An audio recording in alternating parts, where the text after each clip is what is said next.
I'm here with Dr. Azim Kasmani, Public Health and Preventative Medicine resident physician at Queen's University, for what is rapidly becoming our weekly Frontline report. Hi, Dr. K. Hi, thanks for having me, Steve. From the front lines, just looking for your perspective, it seems to me it's been a slow news week, or has it been? In other words, good news yesterday. We've had some good news that there have been 55, I believe it was, reported cases in Kingston, and 45 are resolved, especially positive, since I guess normally deaths are considered resolved cases, and there haven't been any of those either. So what does that say about how Kingston's handling this, and how do you see it on the front lines? That's correct. The information you just gave. So for Kingston, Frontenac, Lennox, and Addington, we've had 55 total cases. Most of those have resolved. The remaining patients are in self-isolation. Public health has been in contact with them. We've done contact tracing on their close contacts, and so we're aware of everyone that is tested positive and their contacts. So that's good news. That means that our community here is taking this virus seriously.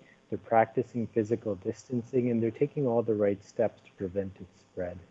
Some people may have heard that there are cases that may be in a hospital. Some of those may be from other jurisdictions that are referred to Kingston Health Sciences, as it's the regional acute care center for areas outside of KFLNA. So that's where some of the discrepancy in what we've heard may be. But for Kingston, Frontenac, Lennox, and Addington, the numbers you gave are the right ones. Okay. Of course, this is now in its third or fourth week, and we're hearing now of isolation fatigue, of people saying, well, this is getting a little much, and since things are good here, why should I continue isolating? I know it's inconvenient. I'm undergoing a severe tom yum soup withdrawal at the moment, and I've tried to make it myself and just doesn't turn out the same. But these are the small sacrifices. I think we need to reiterate, of course, that just because things seem to be pretty good here doesn't mean we need to rest on our laurels, right? Yeah, exactly. And things are good because we've taken it seriously, because we've taken all the steps as a community that we've been asked to take. And if we were to change that without the other adequate measures in place, then we would see our caseload change. It would likely increase, and it could potentially overwhelm our hospitals. So the fact that we have a stable number of cases is good news, but it's based on our work so far. And so changing that would not be appropriate at this time. As always, our job in public health is to consider the whole health of the community. And as you're saying, isolation beyond the minor inconveniences for some people can have serious effects. So we're always considering what those effects are, how we can mitigate them, and how do we come out of this safely for our community. So those are things we're always looking at. And not only at the level of local public health, but also at the province and the country, are continuously looking at that and seeing what would the factors need to be in place to ensure that we could safely start to lift some of these physical distancing measures. The other thing is it won't just be all at once. It'll be some things are changed slightly, and we might have to then pull back on those again depending on how things are going. But those decisions are always being looked at, considered at various levels. And on that note, in terms of overall health, and there are a lot of people who are waiting for elective surgery on certain things, and who might have things that they would want to go to a clinic or to the ER or to the Hotel Dieu day clinic for. But is that going to be happening again anytime soon? There's always, if you need to see, one of the reasons, I guess, I'll start here. One of the reasons that we're trying to flatten the curve is to ensure that we can provide ongoing care for patients who need it. If we overwhelm our hospital system, then patients won't be able to access the hospital or not only the hospital, but medical care for other reasons. So it's always important if you need to go, to go. If it's an emergency, then the emergency department is the place to go. If it's not, call your family doctor or your local clinic and get information from them. They may be able to see you through an e-visit, an online visit. Even your surgeon may be able to see you through an online visit to see what's a necessary surgery right away and what can wait a little bit as well. Again, in terms of looking at our hospital capacity and the other health needs, these are constantly being looked at by the staff at the hospital, as well as input from us and from Dr. Moore, who can say, and at the province level too, to look at what kinds of procedures we can and should be doing based on current situation and predicted future situation.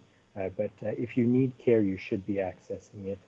Contact your family doctor if you have one, as a good starting place. And of course, you know, you talked earlier about, you know, we don't have a lot of cases locally, but that leaves us in a good position to help some of the communities that do have a bigger problem, the Ottawa, for example, and other communities. And we don't want to overload our ERs and our hospital system with people who don't need acute care, do we? Exactly. That's our job in public health all the time, is trying to get people healthy and well so they don't need to access those. But we may be required to provide care for our referral area, which includes Leeds, Grenville, Lanark, as well as Hastings, Prince Edward counties. Those areas normally refer to us for more complicated or for other procedures or medical care that is required to be centralized. And so that, and our ICU resources are more, there are more here than there are in some of those areas. And so often we will get referrals even outside of this pandemic.